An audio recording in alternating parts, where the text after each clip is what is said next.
তো ইমাম মাহদী আবার কখন আসবে? আমরা তো বুঝলাম ইমাম মাহদী আসবেন, তারপরে দাজ্জাল, তারপরে ঈসা আলাইহিস সালাম, তারপরে খেলাফত, এই তো। আর ইমাম মাহদী আবার কখন? আমাদের বুয়েটের মাহদী বের হয়, পাঞ্জাব থেকে মাহদী বের হয়, হ্যাঁ, বাংলাদেশের ওই কোনায় মাহদী বের হয়, সৌদি আরব থেকে ওই কোনা থেকে মাহদী বের হয়, হয় না?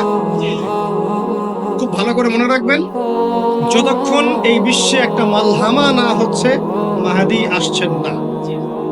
কথা ক্লিয়ার? এই বিশ্বে যতক্ষণ একটা মালহামা না হচ্ছে মাহদী আসছেন না। তিনি আসবেন ফাতিমা রাদিয়াল্লাহু আনহার বংশ থেকে। কার বংশ? তার আসল নাম মুহাম্মদ। কি নাম? তার নাক উঁচু, নাক একদম উঁচু, খাড়া, কপাল চওড়া, চেহারার গড়নটা আমাদের নবী সাল্লাল্লাহু আলাইহি ওয়াসাল্লাম। তার বাবার নাম হবে আব্দুল্লাহ, তার মায়ের নাম হবে আমিনা। তিনি দায়িত্ব নিতে চাইবেন না, তিনি দায়িত্ব নিতে চাইবেন না। তিনি দায়িত্ব না নেওয়ার জন্য মদিনা থেকে পালিয়ে মক্কায় চলে আসবেন। ভয়ে আমাকে দায়িত্ব দিও না, এই ভয়ে। ও তিনি আরবি ভাষায় কথা বলবেন, বাংলা ভাষায় না। এখনকার মাহাদিরা পাঞ্জাবি ভাষায়, বাংলা ভাষায় কথা বলবেন, ঠিক আছে? এবং এই কাবা ঘর যেটা আপনারা আমরা তাওয়াফ করি, এখানে যে হাজারে আসওয়াদ আছে না, আর এই যে হাজারে আসওয়াদ আর মাকাম ইব্রাহিম, এই দুটো জায়গার মাঝামাঝি মানুষ তাকে চিনে ফেলবে, এই তো মাহদী। তার হাতে মানুষ বায়াত নেবে 313 জন। কতজন? ওই তালুত বাহিনী তো 313, বদরও 313, এখানেও 313। এবার শুরু হবে আসল খেলা। এবার প্রথমে ওই আরবেরই একটা গোত্র, বনু কালব। কোন গোত্র? এই বনু কালব ইমাম মাহদীর বিরুদ্ধে যুদ্ধ করে, আল মাহদী এই যুদ্ধে জয়লাভ করবেন ইনশাআল্লাহ। তারপরে সিরিয়া, শাম থেকে, শাম মানে শুধু সিরিয়াই না, ওই পুরো অঞ্চলটাই শাম, ওখান থেকে একটা দল আসবে এই মাহদীর সাথে যুদ্ধ করার জন্য। আল্লাহ পাক তাদেরকে মক্কা মদিনার মাঝখানে বাইদা নামক জায়গায় ধসে। কোন জায়গা? এরপরে মুসলমানদের আর কোনো পতন নাই, আর পিছনে ফিরে তাকানোর কোনো সুযোগ নাই। মুসলমানরা আর মাথা নিচু করবে না ইনশাআল্লাহ কোনোদিনের জন্য। তারপর চলতে থাকবে খালি ইসলামের বিজয় আর বিজয় আর বিজয় আর বিজয়। আল্লাহু আকবার। এভাবে চলবে। তবে মাহদী কখন আসবেন? আগে মালহামা, তারপর মাহদী। মালহামা কি তাহলে? এটা হচ্ছে একটা বিশাল যুদ্ধ। এটা কি? কেমন যুদ্ধ? নবীজি বলেছেন, এই রোমকরা, ইউরোপিয়ানরা তোমাদের সাথে অচিরেই চুক্তি ভঙ্গ করবে এবং 80টা পতাকা নিয়ে তোমাদের বিরুদ্ধে ওরা যুদ্ধ করবে। এই মালহামাটা হবে ইরাকের ফোরাত নদীর নিচেই হোক আর পাশেই হোক, আল্লাহ ভালো জানেন। ওখানে সোনার পাহাড়কে কেন্দ্র করে। কি কেন্দ্র করে? এই সোনা মানে সত্যিকারের সোনাও হতে পারে, অথবা তেলও হতে পারে, আল্লাহ ভালো জানেন। তেল তো এখন সোনার জায়গা দখল করেছে, করে নাই? এই বিশ্বে তো সোনা চলে না, কি চলে? তেল। তো এটাকে কেন্দ্র করে যুদ্ধ হবে। নবীজি বলেছেন ওই যুদ্ধে এত ভয়াবহ হবে যে 100 জন যোদ্ধার মধ্যে 99 জনই মারা যাবে না। একটু মাথা খাটান যে এমন কোন যুদ্ধ কি হয়েছে পৃথিবীতে যেটাতে 100 জনের মধ্যে 99% মারা গেছে? তার মানে এটা হয়নি এখনো। আর একটা যুদ্ধে এত পার্সেন্ট মানুষ কিভাবে মরতে পারে? যদি সে ঢাল তলোয়ারের যুদ্ধ হলে কি মরতে পারে? নিশ্চয়ই এমন কোন অস্ত্র সেখানে প্রয়োগ করা হবে যাতে একাধারে অনেক মানুষ তাড়াতাড়ি মারা যায়। এটা এই অস্ত্র এখনকার যুগের কি অস্ত্র? নিউক্লিয়ার ওয়েপন্স হতে পারে, হতে পারে যদি এই যুগে সেটা হয়। আর যদি আল্লাহ পাক এটাকে আবার পূর্বের অবস্থায় নিয়ে যান, সেটাও হতে পারে, আল্লাহ ভালো জানেন। আমরা এটাকে ইন্টারপ্রিটেশন বলছি, এটা সঠিক হতে পারে, বেঠিক হতে পারে, অ্যাটলিস্ট একটা ধারণা তো পাচ্ছি। তারপর এই ইউফ্রেটিস নদীর এই সোনার পাহাড়কে কেন্দ্র করে এটা ঘটনা ঘটে। আল্লাহ নবী আরো বলেছেন সাল্লাল্লাহু আলাইহি ওয়াসাল্লাম, মুসলমানরা, আমাদের কথা বলছে, মুসলমানরা তোমরা যেন সেখানে হাতও না বাড়াও। কোন মুসলমান যেন ওই সোনায় হাতও না বাড়ায়, মানে ওই দিক থেকে আমরা যেন সম্পূর্ণ মুক্ত থাকি। ওরা মারামারি করে শেষ হয়ে যায়, বিশ্বটা হয়তো সংক্ষিপ্ত হয়ে আসতে পারে। যদি এরকম কোনো ম্যাসিভ নিউক্লিয়ার যুদ্ধ হয়ে যায়, যেটার আশঙ্কা অনেকেই করেন, মিলিটারি অ্যাফেয়ার্স যারা করেন তারা করেন, পলিটিক্স যারা করেন তারা করেন, এবং এই জায়নিস্টরা চাচ্ছে, এই জায়নিস্টরা খুব করে চাচ্ছে বিশ্বে এমন একটা যুদ্ধ লাগুক। একবার ইউক্রেন রাশিয়ার ইস্যু তুলে দেয়, একবার সিরিয়ার ইস্যু তুলে দেয়, একবার আফগান ইস্যু তুলে দেয়, একবার ইরাকে ইস্যু তুলে দেয়, একবার প্রথম যুদ্ধ লাগায়, একবার দ্বিতীয়টা লাগায়। ওরা খুব করে চাচ্ছে যেন আরো একটা লাগে। এবার যদি লাগে তাহলে এটা কনভেনশনাল যুদ্ধ হবে না, এটা দেখবেন একটা নিউক্লিয়ার যুদ্ধ হয়ে গেছে। সেটা হয়ে গেলে ওয়ার্ল্ডের আয়তন আর এমন থাকবে কিনা আল্লাহ ভালো জানে। এগুলো ভাবতে হবে, আমাদের করণীয় ফিক্স করতে হবে। আর আমরা কি করছি বললাম, ওই যে নেইমার দিকে ফুটবল খেলছি। আমরা কি করছি, আমরা মাশাআল্লাহ তেল বিক্রি করছি ওদের কাছে, আমরা ওদের কাছ থেকে পেট্রোডলার চুক্তি করেছি, ওদের সাথে বন্ধুত্ব করার চেষ্টা করছি। আর আল্লাহ পাক কোরআনে বলেছেন লা তাত্তাখিযুল ইয়াহুদা ওয়ান নাসারা আউলিয়া, ওই আয়াতটা থাক, ওটা খালি তেলাওয়াতের জন্য, আমল করার জন্য না। আমার কথা কি বুঝতে পারছেন? ওলামায়ে কেরাম তো নিশ্চয়ই বুঝতে পারছেন। তো এখন আমি যে বললাম যে সুদ ভিত্তিক অর্থনীতির সাথে আমরা যেন সম্পৃক্ত না হই, হারাম না খাই, ঘুষ না খাই, বা হারাম রিজিকে না যাই, তাহলে ইবাদত কবুল হবে না। আদতে আমরা সবাই কোনো না কোনো ভাবে সুদ খাচ্ছি, কারণ পুরো সিস্টেমটাই সুদ ভিত্তিক। এখন এখান থেকে আমাদের উদ্ধারের পথ কি? একটা আয়াত আমি বলতে চাই, যেটাতে আপনি আশ্বস্ত হবেন কিছুটা। আল্লাহ পাক বলেছেন সূরা তালাকের মধ্যে, ফাত্তাকুল্লাহা মাস্তাতা'তুম, ফাত্তাকুল্লাহা মাস্তাতা'তুম, তোমরা সাধ্যমতো আল্লাহকে ভয় করো। মানে ইচ্ছা করে আপনি সুদের সাথে সম্পৃক্ত হবেন না, অনিচ্ছাকৃত যদি লেগে যায় গায়ে ছিটা ফোটা, আল্লাহ মাফ করে দিবেন ইনশাআল্লাহ। তাহলে ভাই আমরা যে মুসলিম পরিবারে জন্ম নিয়েছি, শুকরিয়া আদায় করতে হবে কিনা? তাহলে নামাজ পড়বো কিনা, রোজা রাখবো কিনা, পর্দা করবো কিনা, আমাদের পরিবারকে পর্দা রাখবো কিনা, বাচ্চাদেরকে আমরা কোরআন সুন্নাহ শেখাবো কিনা, আমরা নফল ইবাদত বাড়াবো কিনা, যাকাত দিব কিনা।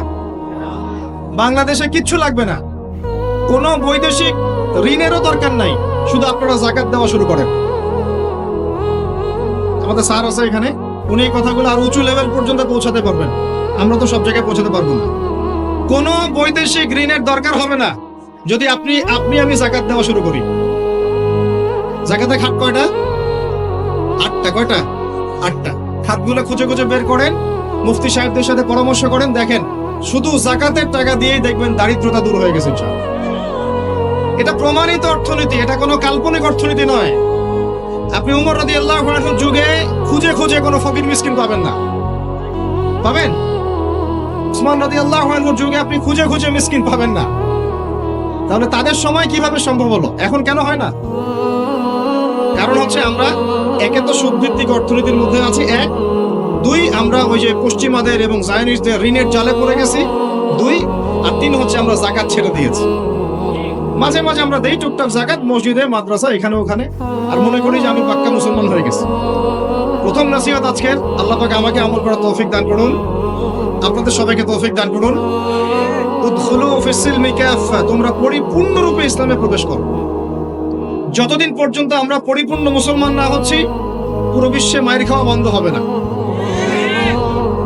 যে মুসলমান নামাজ পড়ে না, সে কেন মায়ের খাবে না আমাকে বুঝান।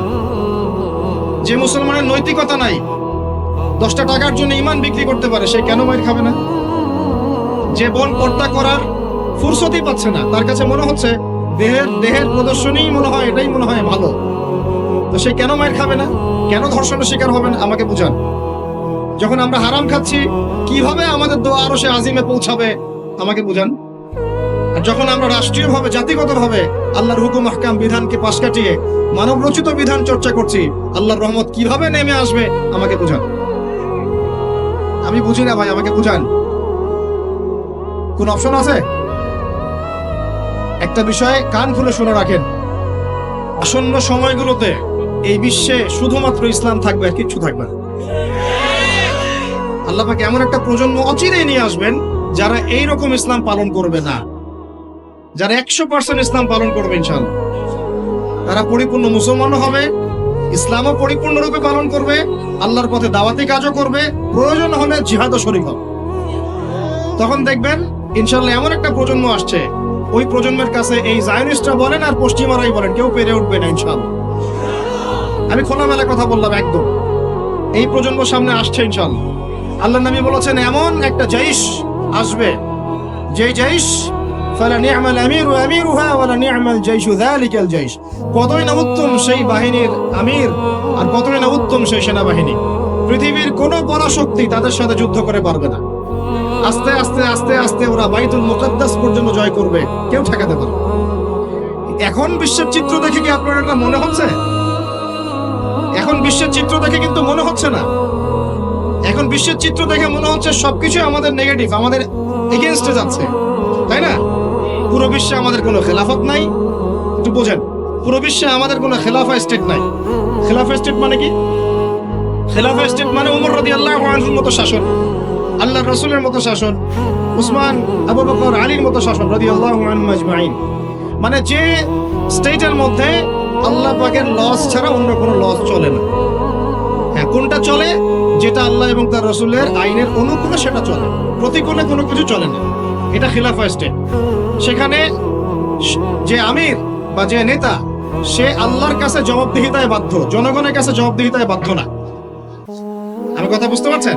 সেখানে বেশিরভাগ মানুষ কি বললো সেটা বড় কথা না, আল্লাহ এবং তার রাসূল কি বললেন সেটা বড় কথা। মানে বেশিরভাগ মানুষ যদি বলে সুদ হালাল, তার মানে এই না যে হালাল হয়ে যাবে। বুঝতে পারছেন কথা? আর বেশিরভাগ মানুষ যদি বলে মদ হালাল, তার মানে এই না যে মদ হালাল হয়ে যাবে। মনে করে আপনি ভোটাভুটি দিচ্ছেন, ভোটাভুটি করছেন, এখানে বেশিরভাগ বললো যে মদ হালাল হোক, খাওয়া যাবে, ভালোই তো, বেপরদায় চললে ভালোই, আমরা মেয়েদেরকে দেখতে পারলাম, নাউজুবিল্লাহ। তারপরে সুদ হালাল হলে কি সমস্যা, সবাই খেয়ে আমরা খেলে কি সমস্যা? তো এখন বেশিরভাগ রায় এদিকে পড়লো, আর এই 10-5টা মুসলিম মিসকিন তারা বলছে না এগুলো হারাম। খিলাফা স্টেট মানে হচ্ছে ওই 10 জন মানুষের রায় গ্রহণযোগ্য হবে, এই 100 জনেরটা হবে না। কথা বুঝতে পারছেন কি পারছেন না? একটু শোরগোল করেন না, একটু মনোযোগ দেন। এখন পুরো বিশ্বে কি এমন কোন স্টেট আছে আপনার? আছে? কোথায় আছে? আবু ধাবিতে, কাতারে, কুয়েতে? এই মাশাআল্লাহ, একটা কথা বলেছেন, খোরাসান এখানে ট্রাই করছে, কত বছর যুদ্ধ করলো? 20 বছর। আমরা দোয়া করি আল্লাহ পাক প্রত্যেক মুসলিম রাষ্ট্রের রাষ্ট্রপ্রধানদেরকে শক্তিশালী করুন এবং তাদেরকে ইসলাম বোঝার তৌফিক দান করুন, তাদেরকে আল্লাহ পাকের জমিন আল্লাহর খলিফা হওয়ার তৌফিক দান করুন। দোয়া করতে কোনো সমস্যা? আল্লাহ পাক চাইলে আমাদের এই দেশটা এত উন্নত হবে, একদিন আমরা দেখবেন ইনশাআল্লাহ জাতিসংঘে ভেটো পাওয়ার দিব ইনশাআল্লাহ। যদিও এটা একটা কাল্পনিক স্বপ্নের মতোই, কিন্তু স্বপ্ন দেখতে দোষ আছে।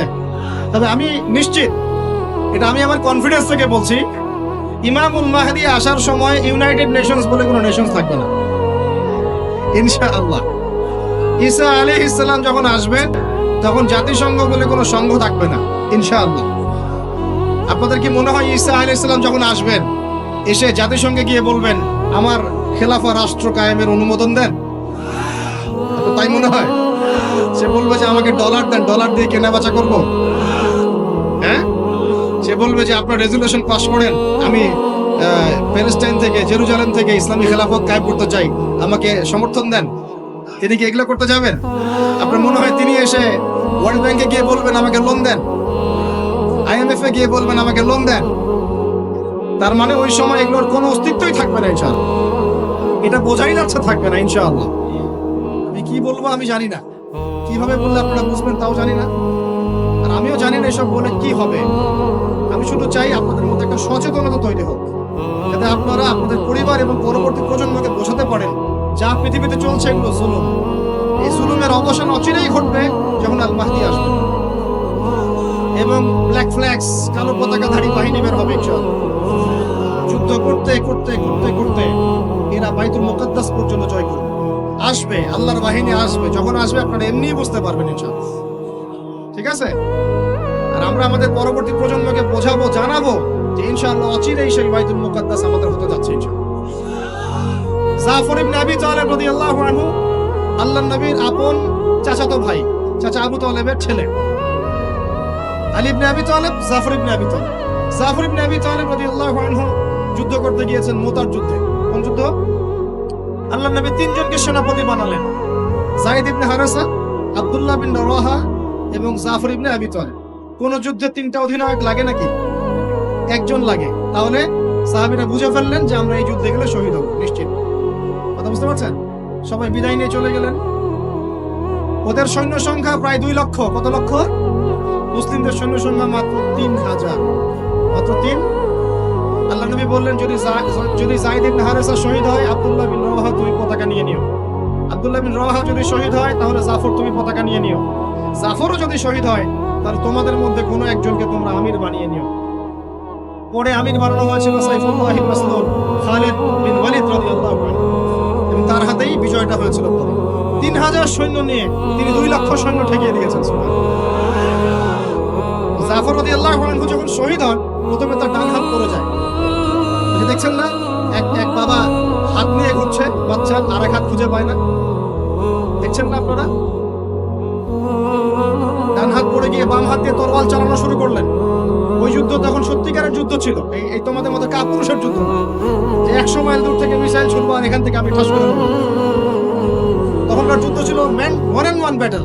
তুমি সামনে অস্ত্র নিয়ে আসো, আমি সামনে অস্ত্র নিয়ে গেলাম, এরপর দেখি কার কথা হলো। এমন ছিল না বিষয়টা, ওয়ান অ্যান্ড ওয়ান ব্যাটল ছিল। আর তখন সাহাবীরা ছোটবেলা থেকেই এগুলোতে প্রশিক্ষিত ছিলেন। নতুন না বিষয়টা, তারা ছোটবেলা থেকেই প্রশিক্ষিত ছিলেন, তীরন্দাজ ছিলেন, ঘোড়সাওয়ার ছিলেন, তখনকার যুগের প্রেক্ষাপট। তারপর তিনি বাহাতে তরোয়াল চালানো শুরু করলেন, এক পর্যায়ে বাহাতে পড়ে গেল। এরপর এই থুতনি দিয়ে তিনি পতাকাটা ধরে রাখছেন। এভাবে মুতার যুদ্ধের ইতিহাসটা পড়ে দেখেন, থুতনি দিয়ে এভাবে পতাকাটা ধরে রাখছেন। পতাকার মান, পতাকার সম্মান। আর সেই পতাকা আমাদের হাত থেকে পড়ে গেল, আরবের লোকজন তাকায় তাকায় দেখতেছে, সারা মুসলিম বিশ্ব তাকায় তাকায় দেখতেছে। এই গুনাহের ভার আল্লাহর কসম আপনার আমার সবার উপর বর্তাবে, কোনো উপায় নাই, সবার উপর বর্তাবে। আল্লাহ যেন মাফ করেন, আল্লাহ পাক মাফ করবেন না। আমি আল্লাহকে চিনি, আল্লাহ পাক মাফ করবেন না এভাবে, যতক্ষণ পর্যন্ত না আল্লাহ পাক একবার হিসাব নিচ্ছেন। কারণ ওলামায়ে কেরামকে জিজ্ঞাসা করে দেখেন, একটা মুসলিম রাষ্ট্রে যদি একজন মুসলিম নারীকে ধর্ষণ করা হয়, উঠিয়ে নিয়ে চলে যাওয়া হয়, রেপ করা হয়, অথবা একজন মুসলিম ভাইকে নির্মমভাবে হত্যা করা হয়, তাহলে ফতোয়া কি করা উচিত? তখন সবাই মিলে ওই জালেমের বিরুদ্ধে দাঁড়ানো ফরজ। যদি সে দাঁড়াতে না পারে, তার প্রতিবেশী দাঁড়াবে, সে না পারলে তার প্রতিবেশী দাঁড়াবে, আর যখন সেও পারবে না, পুরা উম্মাহ একসাথে মিলে দাঁড়াতে হবে। সেটা কি হয়েছে? করতে পেরেছি? পতাকা ধরে রাখলেন এইভাবে, পতাকা পড়তে দিলেন না। এক পর্যায়ে এক কাফেরের তরবারের আঘাতে তার শরীরটা দ্বিখণ্ডিত হয়ে গেল। এদিকে মদিনায় নবী সাল্লাল্লাহু আলাইহি ওয়াসাল্লাম খবর পেয়ে গেলেন। খবর পেয়ে বলছেন, এইমাত্র জাফর শহীদ হলো, এইমাত্র জাফর শহীদ হলো। সুবহানাল্লাহ। তখন তিনি, তার চোখ দিয়ে পানি পড়ছে, তিনি জাফরের বাসায় চলে গেলেন, ছুটে চলে গেলেন জাফর ইবনে আবি তালিবের বাসায়। তার ছোট ছোট বাচ্চা ছিল। আপনার আমার বাচ্চা নাই? ছোট ছোট বাচ্চা, তাদেরকে বুকে জড়িয়ে কান্নাকাটি করছেন। সাহাবীরা বলছেন, ইয়া রাসূলুল্লাহ, আপনি আল্লাহর রাসূল হয়ে কান্নাকাটি করছেন? নবীজি বলেন, এটা আল্লাহর রহমত, এটা আল্লাহর রহমত। যে কাঁদতে পারে না তার মন তো পাষাণ। জাফর শহীদ হয়ে গেছে। তারপরে তিনি হাসলেন, আমাদের নবী হেসে উঠলেন। সাহাবীরা বললেন যে, আপনি একটু আগে কাঁদলেন, এখন হেসে উঠলেন? নবীজি বললেন, এই মাত্র আমি দেখলাম যে জাফরকে দুজন ফেরেশতার মাধ্যমে আমার সামনে দিয়ে নিয়ে যাওয়া হলো। আমি দেখলাম জাফর জান্নাতে, আর দুই হাত, যে দুই কাটা হাত, এই দুই কাটা হাতের বদৌলতে আল্লাহ পাক তাকে জান্নাতে দুইটা পাখা দিয়েছে, সে জান্নাতে ঘুরে বেড়াচ্ছে, ফল খাচ্ছে। এই দৃশ্য দেখে আমি হেসে উঠলাম। আমি এই জন্য বলছি, আমাদের মৃতরা শহীদ, আমাদের শহীদরা মৃত নয়, আমাদের শহীদরা মৃত নয়। আমাদের এই মা, বোন, শিশু, নারী যাদেরকে মেরে ফেলা হয়েছে, কেউ মৃত নয়। ইনশাআল্লাহ তারা জীবিত আছে, এবং তারা এখন আল্লাহ পাককে কি বলছেন জানেন? তারা আল্লাহকে বলছেন, আল্লাহ আমাদেরকে আরেকবার ফিরিয়ে দাও, আরো একবার এদের বিরুদ্ধে যুদ্ধ করে যেন শহীদ হয়ে আসে। একজন শহীদ সাহাবীর মাকবারা থেকে যদি কেউ কোনো ঘ্রাণ পায়, মনে করে আল্লামা তারেক জামিল হুজুর গিয়েছেন মুআজ বিন জাবাল রাদিয়াল্লাহু আনহু কবরের সামনে, আপনি গিয়েছেন মনে করে, এরকম অনেক মানুষই পেয়েছে। আপনি গিয়েছেন এমন একজন সাহাবীর কবরের সামনে যেখানে আপনি কিছু একটা ঘ্রাণ পাচ্ছেন, আপনি পাচ্ছেন, হয়তো আর 10 জন পাচ্ছে না, এই 5 জন পাচ্ছে, ওই 10 জন পাচ্ছে না, হতে পারে কি না? আল্লাহ পাকের কুদরত কারিশমা নাই? যে পাচ্ছে বলেই যে সে জান্নাতি, এমনও তো না। ব্যাপারটা কেমন না? ইমাম বুখারী রাহিমাহুল্লাহ ইন্তেকাল করেছেন, যখন তাকে দাফন করার পরে এত সুঘ্রাণ ছড়িয়েছে, মানুষ মাটি হাতে করে নিয়ে বাসায় আসতো, মিশকাম্বরের ঘ্রাণ বেরোচ্ছে কবর থেকে। এখনো বাংলাদেশেও বহু মানুষকে দেখা যায় যে 10 বছর আগে ইন্তেকাল করেছেন, এখনো লাশ অক্ষত আছে। এটা কি মিথ্যা কথা? এই কারিশমা গুলো নাই? তো মনে করেন একজন পেয়েছে, তো সে তার আবেগটা কিভাবে প্রকাশ করবে? সে কি বলবে যে আমি জাহান্নামের ঘ্রাণ পাচ্ছি? কি বলতে পারে? শব্দটা কি প্রয়োগ করতে পারে? ওরে বাপ রে বাপ, এটা নিয়ে যে শুরু করলো এক শ্রেণীর লামাসাবি, বেশিরভাগই লামাসাবি ছিল তারা মাযহাব মানে না, বাট শাইখ মানে অবশ্য। এটা আবার একটা পয়েন্ট আছে, কোনো মাযহাবই মানি না, আমি কোনো মাযহাবই মানি না, কিন্তু আমার শাইখকে মানি, আমার শাইখ যা বলবে তাই। আমার কথা রাগ করছেন? রাগ করেন না, এটা ভুল থাকবে, এটা ভুল পথ, এটা একটা ভুল পথ। আপনি যদি মাযহাব না মানেন তাহলে আপনাকে মুজতাহিদ হতে হবে। একজন মুজতাহিদ, যে যার মাযহাব মানার দরকার নাই, সে কোরআন সুন্নাহ সব জ্ঞান জানে। আপনার তো মাযহাব মানার দরকারই নাই, আপনি তো মুজতাহিদ নিজেই। মাশাআল্লাহ, আমরা তখন আপনাকে মানব, কিন্তু আপনি তো মুজতাহিদ নন। বরং আপনি কোনো কোনো ক্ষেত্রে কোরআনও তেলাওয়াত করতে পারেন না, হাদিসের এবারও তো পড়তে পারেন না, আপনি কোনো ফিকহের মাসআলা দিতে পারবেন না। তাহলে তো আপনাকে কোনো ইমামের অনুসরণ করতেই হবে, এবং সেটা আপনি করছেনও তো। মাশাআল্লাহ, আপনি শাইখকে ফলো করছেন, ওটা তো মাযহাব মানেই হলো, তাই না? আদতে যা হয়েছে, চার মাযহাবকে বাদ দিয়ে নতুন একটা মাযহাব চালু করলেন। আদতে কিন্তু এটা হলো, প্রতিষ্ঠিত মাযহাবগুলোকে বাদ দিয়ে নতুন একটা মাযহাব চালু করলেন। মাযহাবে জাকারিয়া, মাযহাবে রাজ্জাকিয়া, এরকম কিছু মাযহাব চালু করলেন, নতুন নতুন মাযহাব। এর বাইরে আপনি যাবেন না। উনি যদি বলেন তালেবান খারাজি, আপনিও বলবেন তালেবান খারাজি। উনি যদি বলেন অমুক আদনানি গোষ্ঠী, আপনিও বলবেন সে আদনানি গোষ্ঠী। তাহলে আপনি তো আপনার শাইখের মুকাল্লিদ। আপনি কি যাচাই করতে পারেন আসলে কারা খারাজি, কারা এই কারা সেই? আদতে লা মাযহাবি বলে কোনো শব্দ নাই। আমরা সবাই কোনো না কোনো মাযহাব ফলো করি। বাংলাদেশের সবচেয়ে বড় আলেমের একজনের নাম বলেন, বলেন একটা নায়কের নাম বলেন। মাশাআল্লাহ, কি বলেছেন? আব্দুল মালিক দামাত বারাকাতুহু আছে। মাশাআল্লাহ, হ্যাঁ মাশাআল্লাহ, ওনার মতো মুহাদ্দিস এই উপমহাদেশে খুব কমই আছে, ঠিক না বেঠিক? এখন উনি এত বড় মানুষ হওয়ার পরেও কি তিনি নিজে কোনো মাযহাব চালু করেছেন, নাকি তিনিও একটা মাযহাবকে ফলো করেন? এখন আপনি আমি তো কোরআনই পড়তে পারি না, হাদিসও বুঝি না, মাসলা মাসাইলও জানি না, ফিকহ বুঝি না, 2-3-4টা চটি বই পড়ে আপনি মুস্তাহিদ হয়ে গেলেন? মূলত এটা হয়ে গেল শায়েখ পূজা। কি হলো? আপনি কোনো শায়েখকে ফলো করেন, আমি আপনাকে দোষ দিচ্ছি না, নেগেটিভ বলছি না, কিন্তু আপনাকে লিবারেল থাকতে হবে, ওপেন মাইন্ডেড হতে হবে। এমন না যে সে যদি ভুল বলে সেটাই মেনে নিবেন। এখন মূল কথাটা আসেন, এই যে শুরু করলো ঘ্রাণ, জান্নাতের ঘ্রাণ পেয়েছে।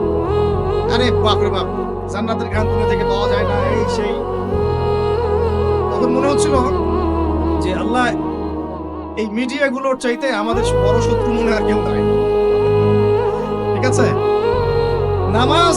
নামাজের আপনাকে গুরুত্ব বুঝাচ্ছিলাম। যে কোনো মক্তবে হোক, মাদ্রাসায় হোক, ওলামায়ে কেরাম এগুলো বুঝান, আমাদেরকে শিখিয়েছেন ছোটবেলায়। যখন নামাজ পড়বা তখন প্রত্যেকটা সেন্টেন্স সুন্দর করে বলো যে ইয়্যাকা না'বুদু ওয়া ইয়্যাকা নাস্তাঈন, স্পষ্ট করে সুন্দর করে বলো, তাড়াহুড়া করো না। এখন আপনি মনে করেন বলছেন ইয়্যাকা না'বুদু ওয়া ইয়্যাকা নাস্তাঈন, এখানে কানা বলে কোনো শব্দ আছে? বলেন তো, কথাটা বুঝেন কি? শব্দটা ইয়্যাকা, শব্দটা কি? ইয়্যাকা একটা শব্দ, না'বুদু একটা শব্দ, ওয়া ইয়্যাকা একটা শব্দ, নাস্তাঈন একটা শব্দ। তো আপনি পড়ছেন ইয়্যাকা না'বুদু, ইয়্যাকা না'বুদু, এই কানা মানে আবার কে? শব্দটা হচ্ছে ইয়্যাকা না'বুদু, ইয়্যাকা না'বুদু ওয়া ইয়্যাকা নাস্তাঈন। এখন আমাদেরকে শেখানো হচ্ছে, ছোটবেলা থেকে শিখেছি আমরা, যে সুন্দর করে তারতিলের সাথে কোরআন তেলাওয়াত করবে, যাতে প্রত্যেকটা শব্দের পার্থক্য বোঝা যায়।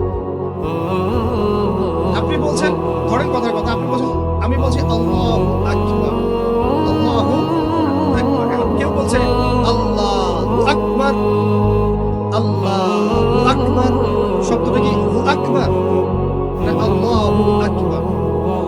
একটা সৌন্দর্য আছে না? এইটাই বুঝাচ্ছিলাম যে সামিআ আল্লাহু লিমান হামিদা, সামিআ আল্লাহু লিমান হামিদা। এরই বাপ রে বাপ, কি যে শুরু করলো! তখন মনে হচ্ছে সংসদে বিল পাস করা খালি বাকি রাখছে, এটা সংসদ পর্যন্ত নিয়ে যাবে, এটা মনে হচ্ছিল আমার কাছে। হায় রে বাঙালি জাতি!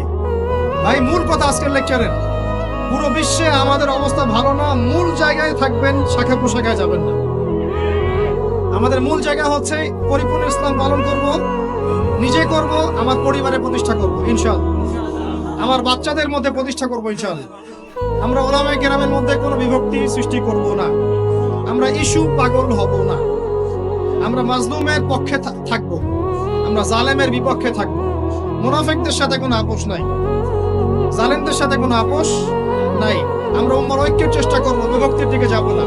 আমরা হালাল খাবো, আমাদের উপরে যারাই গভর্নমেন্টে আসুক আমরা আনুগত্য করব, আমরা আনুগত্য করব, আমরা তাদের সাথে বিদ্রোহে যাব, তাদেরকে ওয়াজ নসিহত করব, বোঝানোর চেষ্টা করব এবং জাতিগত ঐক্য ধরে রাখবো।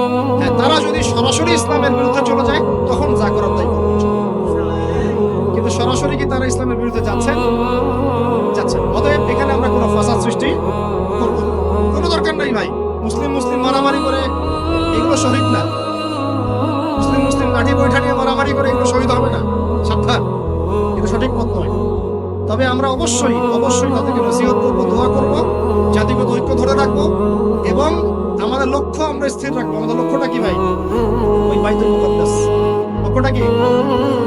বাইতুল মুকাদ্দাস। ইনশাআল্লাহ পুরো বিশ্ব থেকে আস্তে আস্তে জালেমদের পতন ঘটবে ইনশাআল্লাহ, মাজলুমের রক্ত বৃথা যাবে না ইনশাআল্লাহ। আমাদের শহীদরা মৃত নন ইনশাআল্লাহ, তাদেরকে রিজিক দেওয়া হচ্ছে। আমরা সবাই মন খুলে দোয়া করবো তাদের জন্য। এখন কনক্লুশনে আসবো। বিশ্বের এই অবস্থায় আমাদের অবস্থাটা কি একটু দেখাই, তারপর শেষ করে দিই। একটু বসেন 10টা মিনিট খালি মনোযোগ দেন। আমাদের অবস্থা কি দেখেন? পুরো বিশ্বে কি আমাদের খেলাফা আছে? বললাম না। পুরো বিশ্বের অর্থনৈতিক শক্তি আমাদের হাতে আছে? রাজনৈতিক ক্ষমতা আমাদের হাতে আছে? বৈশ্বিক রাজনৈতিক ক্ষমতা আছে? নাই। আমাদের কি মিডিয়াগুলো সব স্বতন্ত্র, নিজের স্বাধীন?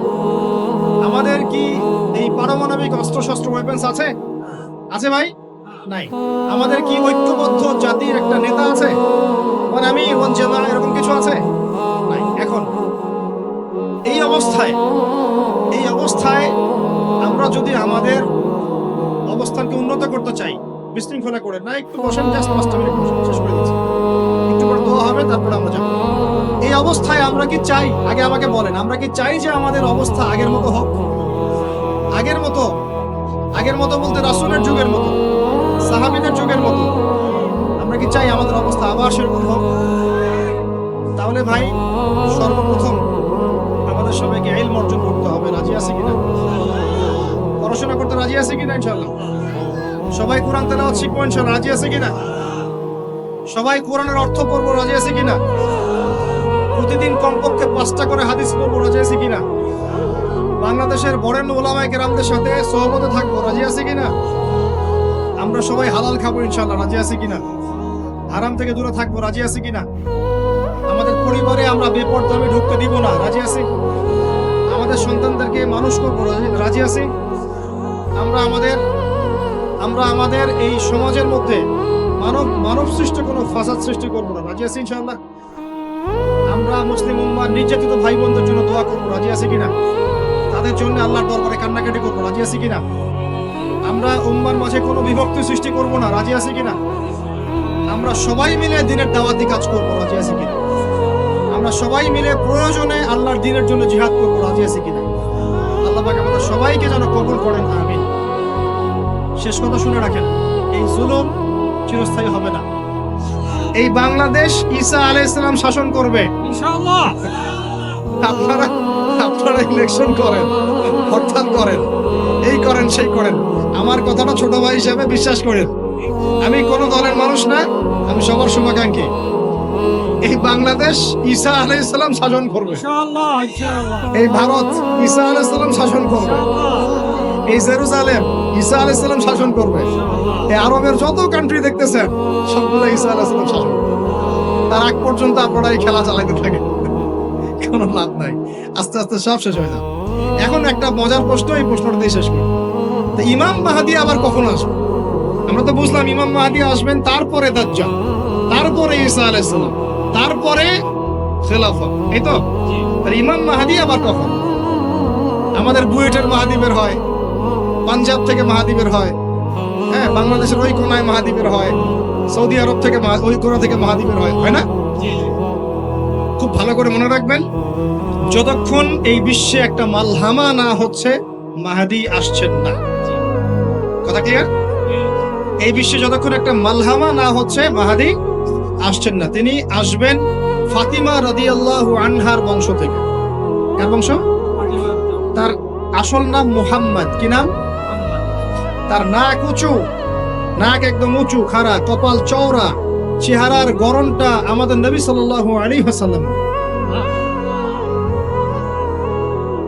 তার বাবার নাম হবে আব্দুল্লাহ, তার মায়ের নাম হবে আমিনা। তিনি দায়িত্ব নিতে চাইবেন না, তিনি দায়িত্ব নিতে চাইবেন না। তিনি দায়িত্ব না নেওয়ার জন্য মদিনা থেকে পালিয়ে মক্কায় চলে আসবেন।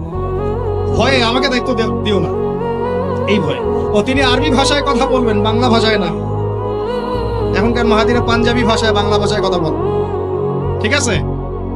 এবং এই কাবা ঘর যেটা আমরা তাওয়াফ করি, এখানে যে হাজারে আসওয়াদ আছে না, আর এই যে হাজারে আসওয়াদ আর মাকাম ইব্রাহিম, এই দুটো জায়গার মাঝামাঝি মানুষ তাকে চিনে ফেলবে। এই তো মাহদি। তার হাতে মানুষ বায়াত নেবে 313 জন। কতজন?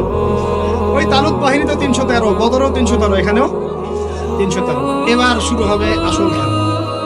এবার প্রথমে ওই আরবেরই একটা গোত্র বনু কালব। কোন গোত্র? এই বনু কালব এই ইমাম মাহাদির বিরুদ্ধে যুদ্ধ করবে। আল মাহদি এই যুদ্ধে জয়লাভ করবেন ইনশাআল্লাহ।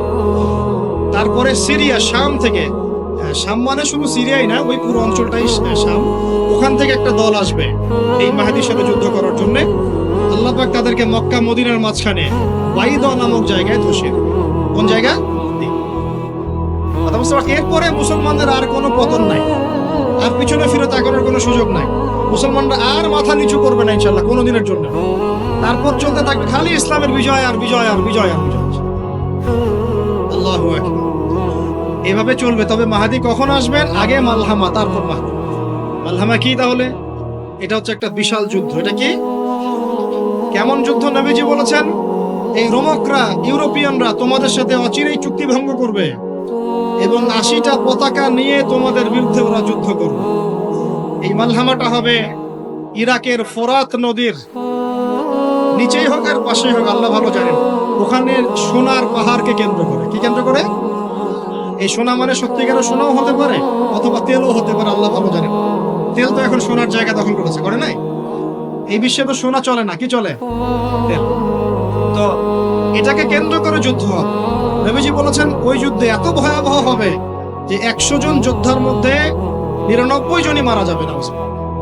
একটু মাথা কাটান যে এমন কোন যুদ্ধ কি হয়েছে পৃথিবীতে যেটাতে 100 জনের মধ্যে 99% মারা গেছে? তার মানে এটা হয়নি এখনো। আর একটা যুদ্ধে এত পার্সেন্ট মানুষ কিভাবে মরতে পারে? যদি সেটা ঢাল তলোয়ারের যুদ্ধ হলে কি মরতে পারে? নিশ্চয়ই এমন কোন অস্ত্র সেখানে প্রয়োগ করা হবে যাতে একাধারে অনেক মানুষ তাড়াতাড়ি মারা যায়। এটা এই অস্ত্র এখনকার যুগের কি অস্ত্র? নিউক্লিয়ার ওয়েপন্স হতে পারে, হতে পারে যদি এই যুগে সেটা হয়। আর যদি আল্লাহ পাক এটাকে আবার পূর্বের অবস্থায় নিয়ে যান, সেটাও হতে পারে, আল্লাহ ভালো জানেন। আমরা এটাকে ইন্টারপ্রিটেশন বলছি, এটা সঠিক হতে পারে, বেঠিক হতে পারে, অ্যাটলিস্ট একটা ধারণা তো পাচ্ছি। তারপর এই ইউফ্রেটিস নদীর এই সোনার পাহাড়কে কেন্দ্র করে এটা ঘটনা ঘটে। আল্লাহ নবী আরো বলেছেন সাল্লাল্লাহু আলাইহি ওয়াসাল্লাম, মুসলমানরা, আমাদের কথা বলছে, মুসলমানরা তোমরা যেন সেখানে হাতও না বাড়াও। কোন মুসলমান যেন ওই সোনায় হাতও না বাড়ায়, মানে ওই দিক থেকে আমরা যেন সম্পূর্ণ মুক্ত থাকি। ওরা মারামারি করে শেষ হয়ে যায়। বিশ্বটা হয়তো সংক্ষিপ্ত হয়ে আসতে পারে যদি এরকম কোনো ম্যাসিভ নিউক্লিয়ার যুদ্ধ হয়ে যায়, যেটার আশঙ্কা অনেকেই করেন। মিলিটারি অ্যাফেয়ার্স যারা করেন তারা করেন, পলিটিক্স যারা করেন তারা করেন। এবং এই জায়নিস্টরা চাচ্ছে, এই জায়নিস্টরা খুব করে চাচ্ছে বিশ্বে এমন একটা যুদ্ধ লাগুক। একবার ইউক্রেন রাশিয়ার ইস্যু তুলে দেয়, একবার সিরিয়ার ইস্যু তুলে দেয়, একবার আফগান ইস্যু তুলে দেয়, একবার ইরাকে ইস্যু তুলে দেয়, একবার প্রথম বিশ্বযুদ্ধ লাগায়, একবার দ্বিতীয়টা লাগায়। ওরা খুব করে চাচ্ছে যেন আরো একটা লাগে। এবার যদি লাগে তাহলে এটা কনভেনশনাল যুদ্ধ হবে না, এটা দেখবেন একটা নিউক্লিয়ার যুদ্ধ হয়ে গেছে। সেটা হয়ে গেলে ওয়ার্ল্ডের আয়তন আর এমন থাকবে কিনা আল্লাহ ভালো জানে। এগুলো ভাবতে হবে, আমাদের করণীয় ফিক্স করতে হবে।